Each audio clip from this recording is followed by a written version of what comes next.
Hey everyone, today we're going to be taking a look at check-in and the checked in now tabs. While they sound awfully similar, they do slightly different but useful things.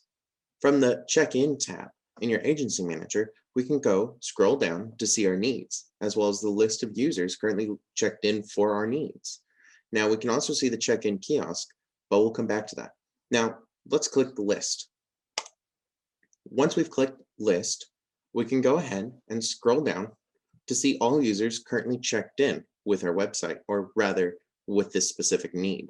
Now, as we can see, this user is currently not checked in. Well, what we can do is we can check in for them. We can click the little check mark by their name, and we can click check in users. Now, if we scroll back down, we'll see that the user is now checked in. Yay, exciting times. And if we go ahead and we click checked in now, we can now scroll down and see, oh wow, look, they are checked in and they are now currently working for these hours, or rather for this time. Now, one neat thing we can do about this is we can go click checkout with custom time.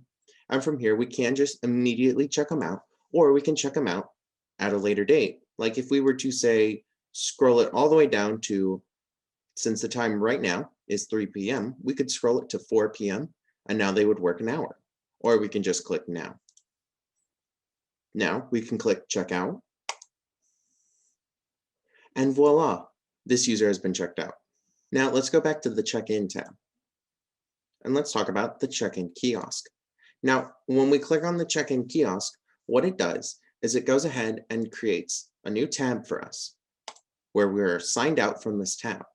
We can see the current time is 2:59. And now this is the tab you would use on, say, an iPad or a phone to go ahead and help new volunteers coming to your event log in and create an account with Galaxy. It's nice and simple. You can click I have an account to immediately sign in if they're a continuing volunteer with Galaxy, or you can click create account, which will go ahead and prompt them through all the steps they need to create an account with Galaxy. It's nice, it's easy, and it's simple. So that's it for the basic check-in tabs. Thanks for watching.